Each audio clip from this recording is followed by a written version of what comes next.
Bikenewe. Nibikenewe yuko ngenzura inzu yawe ntiharagera tubanze twendire mariage kwanza. Kwa? Nibikenewe n'ukuri. Ngo muri shambro noje gute kandi bitemewe. Umwana waje sina namutumye jewe ngiye nasize ndamubwiye yuko akubarira ngo wazi no modoka. Kubereka je ndafite ahantu nizindukira. Mawe je no kwena cyane kimwe yambwiye. Umugwije no busa cyane junguje no busa. Hewe. Urazi ngano muhamagara akambwira ko yabikubwiye no kuzura iyo miturumba. Nyarutsagira vuba yoze.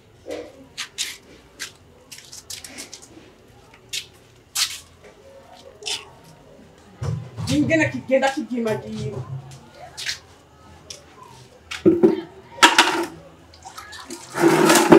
Bati kupa.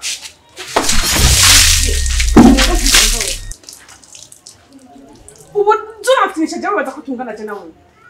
Hewe.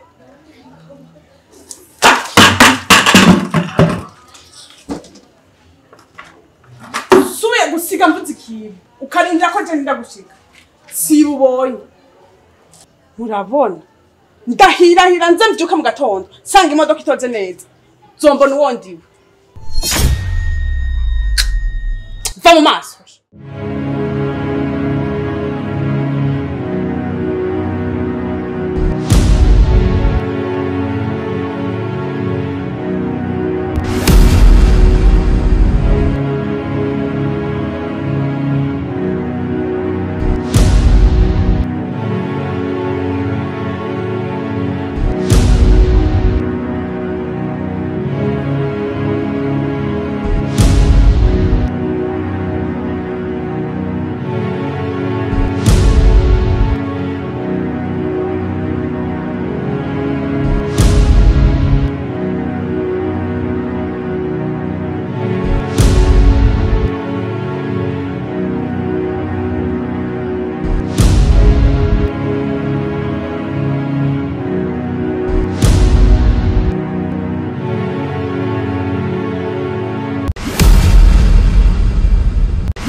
Mwamuremeye kugura. Mwamuremeye kuvuga ibi. Mwamuremeye gutoteza abandi. Mwamuremeye kugira ngo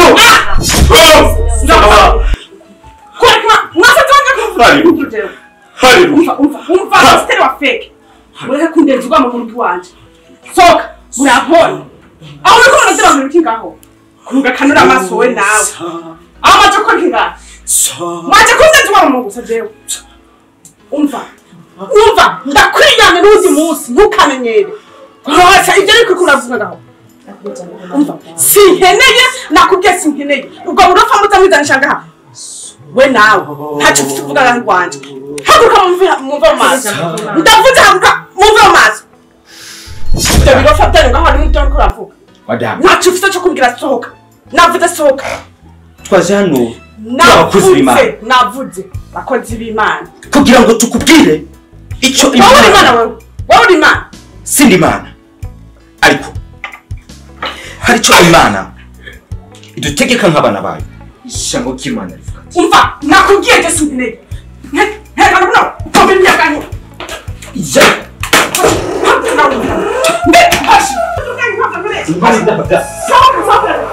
Ukugana cy'Imana uri makuza. Ukugana cy'Imana uri.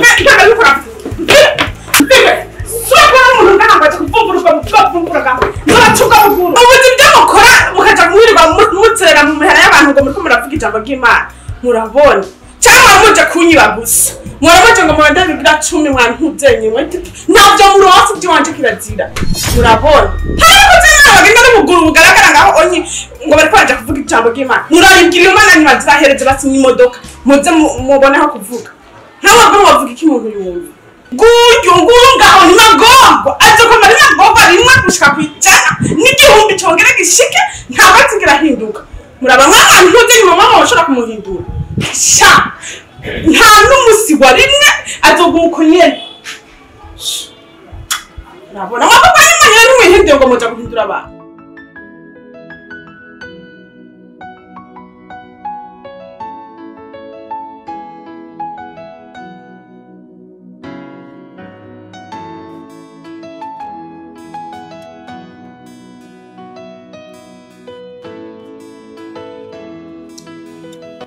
hama rero she karibu aha niho nsanzwe ufite ntubuye hama rero wisanzure haye donc umugwa nibaza yuko kandi nubwo tutari bwabonane vis-a-vis ngo turonka akanya ko kuganira turi kumwe tubona nibaza yuko tudatinyana turamenyeranye by phone hama rero urezi gashe ejo donc hajya waza kuntegera kuri airport uzi nari nzi ngo uri muremure sana ariko yo naciye nsangashe donc uri nimero yanje ndavye kose turareba ikintu cyonyine ndusha ni ngana abahungu bagera none ibisoso nange vuye ngo ibisoso urumva rero reka rero ufite mbandanye kubyo nari naguhamagariye kugira ngo uze kunda rero urabona ko twahora tuganira ubu rero ico nifuza je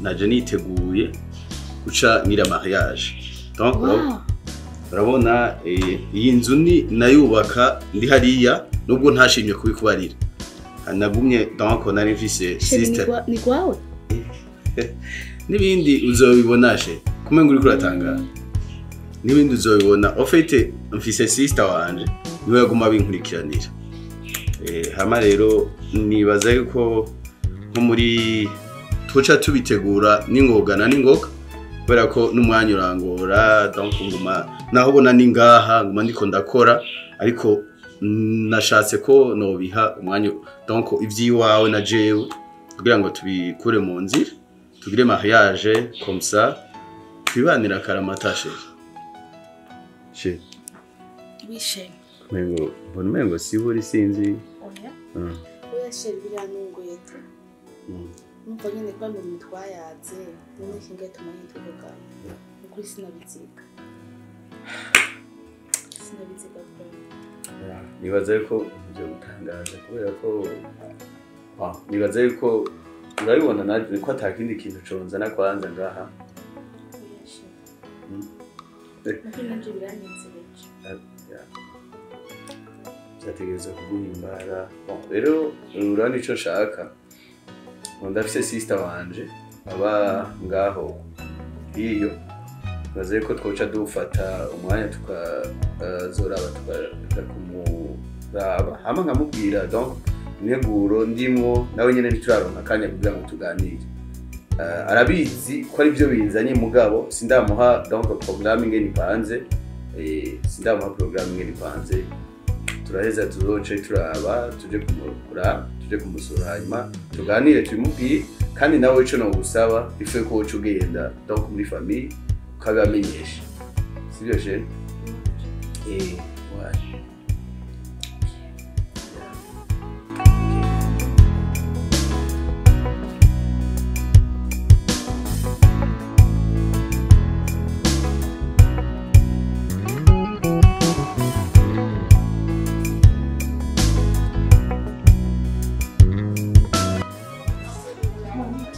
aya masaha saa yine ataraza umuduga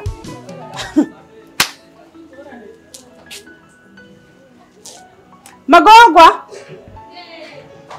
wa Magogwa ngwino hano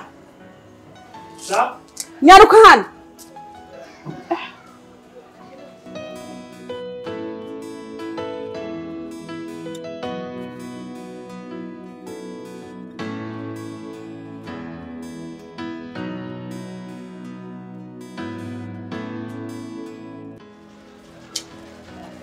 Magogwa sa ugeze igihe je umpagarara kugikana homo mwana ivyo ndamutuma ukangweza n'ubusa jewe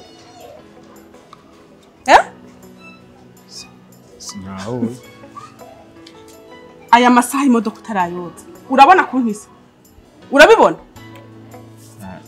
nzi ko mava ndayoza mviriza Magogwa ndakubarire je simba ndiko ndafina nawe nimba utazi ico ujejwe ngaha ukene kuja mu barabara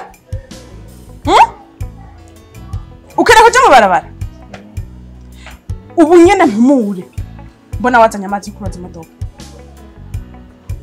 nyarutsa umwana waje sina namutumye jewe ngiye nasize ndamubwiye yuko akubarira ngo wazino modoka kubera ko je ndafite ahantu nizindukira Mawe jana kwena cyashime yambwiye. Umugurije n'ubusa cyane cyunguje n'ubusa. Hewe. Urazi ngano muhamagara akambwira ko yabikubwiye. No kuzura iyo miturumba. Nyana utagira vuba yote.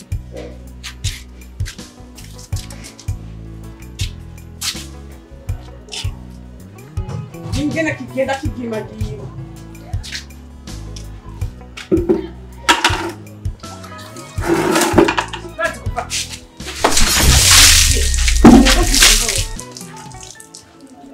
Ubu tunafinisha jawe baza kutungana jana wewe. Hewe.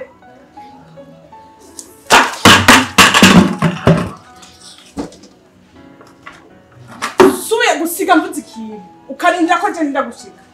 Sibubonye. Murabona? Ndahirahira nze mvyuka mu gatondo. Sanga imodoka itoze neza. Zombona uwonje. Va mu maso.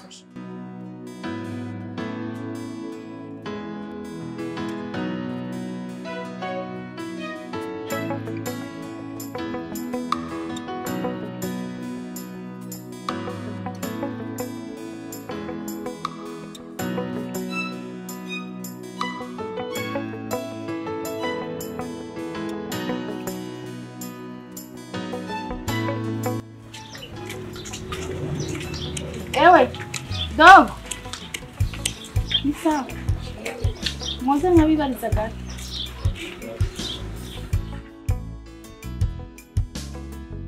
None ya gadogo dakunze gato. Nje ko nakubonye njya ku matirida mu caniki. Ni umwana wabo. Kubera ko mama baravukana. Umwana wabo? Uri sana kwanza. Ya, najimwe nuko. Uziza. Ukaba ari umwana wabo. Nabyo bintu yagukoreye he? Ariko birasanzwe. Mbo musaza ebye mama baravukana n'ujya matirida. Mama wowe nawe nyine baravukana na matirida? Yego. Nekume ngo nacu mufana. Aziko narinzi kuri umukozi kwanza. Yaje, buje ibintu ndabimenyereye. Bani mu muryango kandi jewe igo ubuzima nakuriye. Nabo jewe atacu bimbwiye.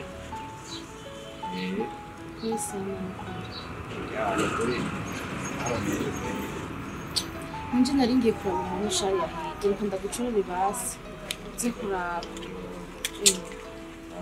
kuri sana yego shari ndiro mugisha yewe mu byinshi bisumba bino mana subito mu kuyoye nakoze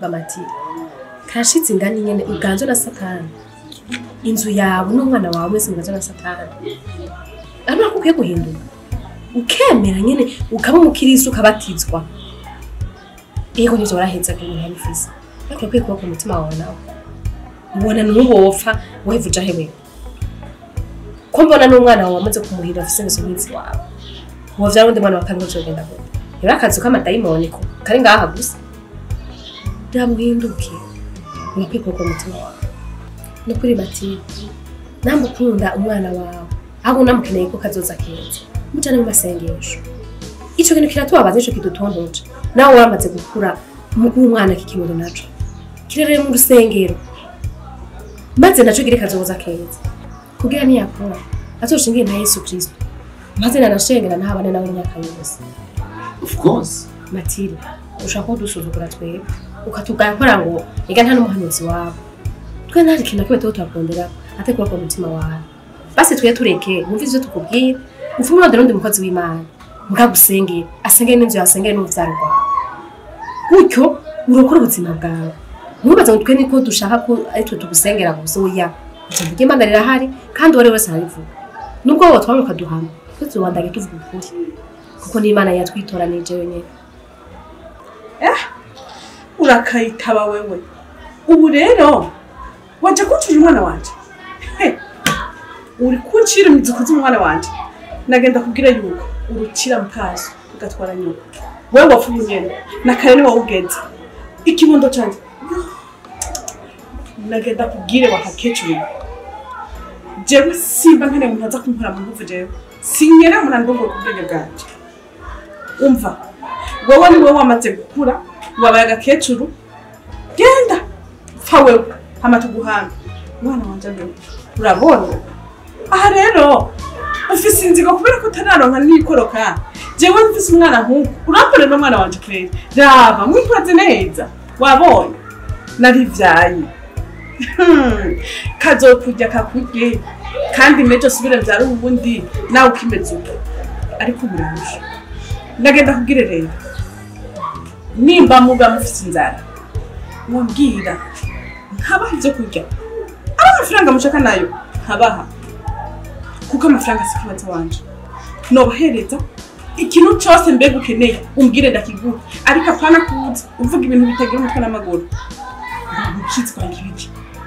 mbega wowe uzi neza ko nta n'agatenge nta n'udutenge dutatu ufise nimba rero ivyo arivyo bibagenze urambwira n'ubundi urambwira pe nzobigufasha ariko apana kuza umbwira ivyo bijambo vy'iwabinuka ivyo bijambo bitagira amana yake ntavyo nshaka uranyumva neza hama isigaye navyo ivyo byo kubati kuvuga nta bizoba kuri jewe nta n'ibizoba no ku mwana wanje mbega ikintu cyose kiri mu nzu wanje nta na kimwe si n'uyo magogwa muvuga nta n'umuti n'umwe kandi azokoma ari magogwa gushika gupfa kwiwe ikindi naco cyanyuma genda mubwire iyo mana yanyu muyibwire muze kundega hama izoze burana Matiri ugakomeza utunga urutoki ijisho ry'Imana Imana irarandura ikindi nasho twende dushonje nuko intanzara dufise kandi turambaye kandi tumerewe neza ikirenzeko nta none nagenda twe dufise ko tudafise umwana ikindi caga kuzobona Imana nitanga kandi no nisubiraho ibyo byose biratira byose n'ivyisi rondera ijuru ugifise ubuzima reka izuba kwifuza umuntu akuye n'ijambo ry'Imana ukaribura uratuma tungwa na bibiri y'abasi ubigumize gaho mu nzu burya ari igihe uzoyikenera Matiri twebwe ntaco turi buhindura muga tutuma tugusengera ijoro n'umutaga hari igihe uzotinduka hinuka Matilda ntukamere nk'umwami ahawe yahangaye umwana wayo Naboti kugeza nahasesa amaraso amuziza ubusa ariko ntuvyahiriye ngaho ahimbwa zari gatira amaraso ya Naboti niho nawe zari gatira amaraso ye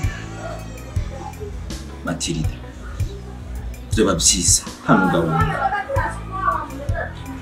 umugore wanje tugenda amaso ya Yesu abatwikeye atwikira n'abatwikire mwebwe murabona maze mukatwe hezaga mfite ababwira niyo muba mushonje muvuga umuntu bafasha murabona mbega Imana mwe muvuga kubera kitaza kwivugira yonyene ko ntarayibona n'umusi n'umwe murabona genda muyibwire hama nawe ayo maraso ngombwa ngo zagize gute ntumbaze genda zirigate mwebwe ayiwanyu murabona hewe ibyo bamuvuga zarigasa yiwanyu mutagira nakara na kamwe ahubwo amaraso mwari kubyara n'umwana inzanga niyo mwavuga niyo zariye genda ito muragapfa mwihambe gakecuru atanira katanagize gute hoshi genda hanyuma muje kugwa imbere jewe mundeke n'urubyaro rwanje tubandaye twibera murabona ta murabwira Imana yanyu izoza duhangane ndahari ndi ngaha ntabwo nzimuka kuko ngaha ni wanje izosange ngaha nyine tuzovugana murabona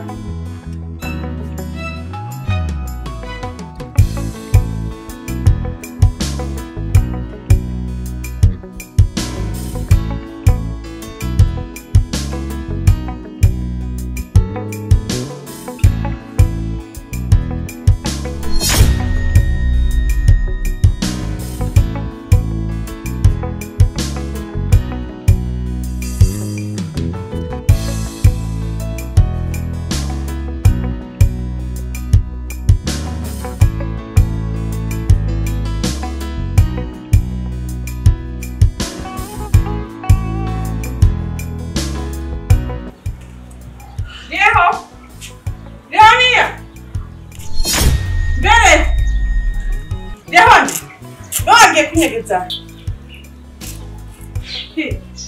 Leho Lehoni cha twebwe amazi hari kure ariko hari iwanyu muyavoma kure hariya ku mugezi shana ukuri ariko twebwe hano iwacu ari ngaha hafi ariko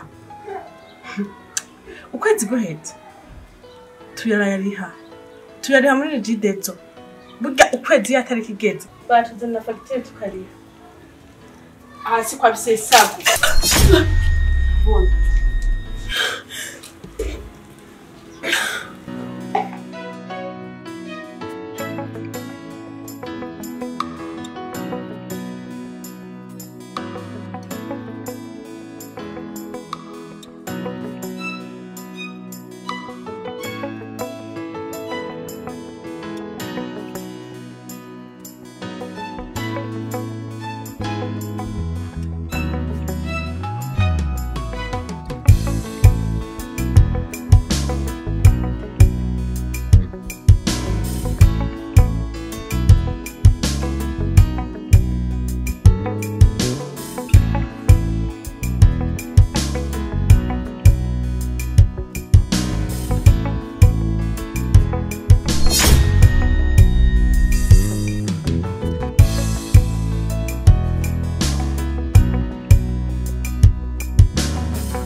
Iyo bantiriwe wari kumbona.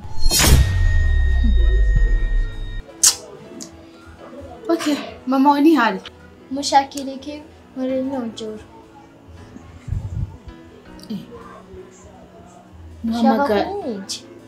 Muhamagara icyo ndamubwira.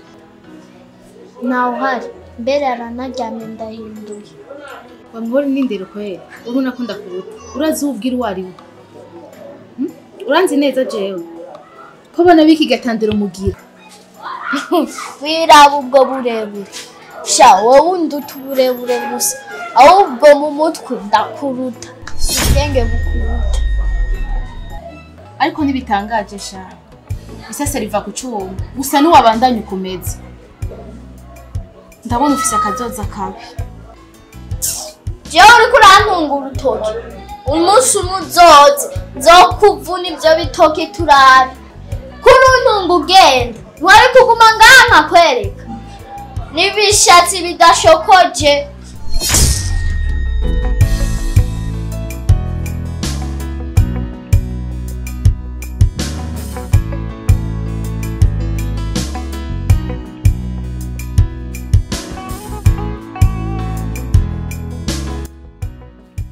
Amashi. Ndagiye corona kwenda gukenera ama ukaza utiri uranagorana ukemera ugaheba ibyo uri kurakora byose ukaza kundamutsa kandi birambimbara cyane. Ndakunda gukunda she. Abiziyenze. Hama kandi urabona she. Imisi yose rigize kabiri uza ngaha. Si je ne me trompe pas nibaza ko ari igira kabiri. Urabona ko wamushikira ngaha muri salo. Ubundi atahantu namuzi wimiriwe.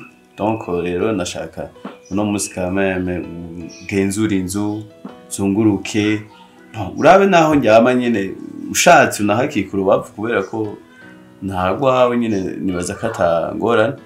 Rero nashaka twinjira indani uzunguruke ibyumba byose uharabe. Donc dutangure no kuja dupange urabe n'icumba ndaramo ko arico nawo ushima ko arico tuzobamo. Uko ushatse turahindura nta kibazo urabizi. Aho ubona hari donc hameze neza. Bikenewe. Ntibikenewe yuko ngenzura inzu yawe ntiharagera tubanze twendire mariage kwanza. Kwa? Ibyo ntibikenewe n'ukuri. N'umushambaro noje yo gute kandi bitemewe. Wewe hari ikintu ngahaye utinya. Urantinya jewe. Sheri, urazi combien d'offres twaraganira. Kandi tukaryoherwa no ku telefone nta kintu na kimwe twashana. Urazi ko twakunda n'utuntu two gutebura n'ibiki n'ibiki. Sheri, donc tukavuga ko nitwabonana tuzokwishima tukaryoherwa kubera ko urabona narabikubariye kandi urabizi. Hariya hondi donc hariya mba urazi ko nta mwanya dufise. Urazi nawe umwanya tuvugana ko ndakubwira ati Sheri isaha ni tuvugana biheze babiheze nkaca nja kukazi. None benda kubaze. Ibyo byose ari kure kugira. Ngo niwashika ngo tuzotebura. Kubera ko twakunze twagira mariage. Sheri. Hama ibi navyo ngaha ko maze kubona misore yawe. Iramaze muri shambo nazo bere mu kuko niyo sije mbona umuhagarara ko cyane. Mbizashe. Nibaza ko atamusi n'umwe ndigera ndagukarira. Nta musi n'umwe ndigera nifuza ko ushavura. Urabizi imisi yose.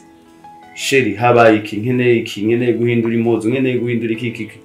Telefone urayibona ni ya yindi nyene. Urazi ndayirungitse ryari?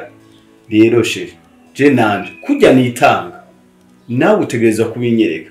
Mu kubinyereka nabe no kumba hagufi nandi cyo nkeneye ufise ukakindonza. None je nandi byo cyo bigenda. Ushaka gume nifuza. Bisibura ko wabikora ngo kugira No Sheri. Utekurana ura ni. Uyanda kubaze twende keshe nabo turashwara. Rero ureke gukanda ngo gushaka. None wabikora kugira ni wazanzo kwisanzurire ko gagenda kuze bendo umuntu akusinda byumva. Ushaka. Ya none kweri kinone uri kurantevye none. Kubyumva ahubwo ubundi kubyumva. Nta kuntu twonyarutsa kugira ngo hama tuandanye na problem. Nakubwiye ko tugomba twihute. Donc nchenja no kuraba sister wanje donc tuje kumura ndamumenyesha kubera ko ujya niwe muvyeyi wanje niwe mfata nka mama niwe mfata nka papa uko niwe isigaranye.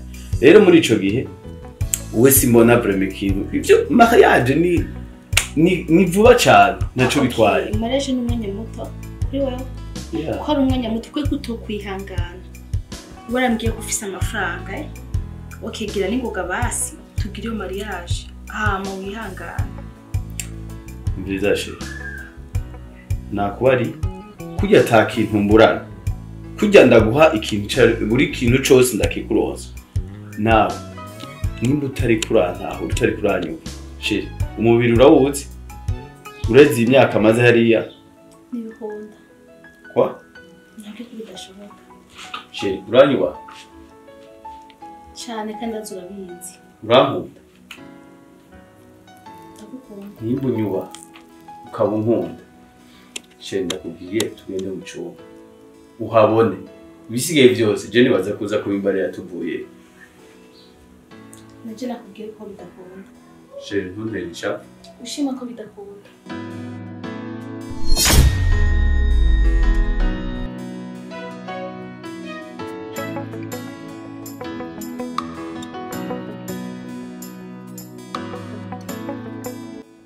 Tegura iyo mariage hamwe n'umwico wifuza. Ariko nawe nuwayitegura nabi uzobihomberamo byose.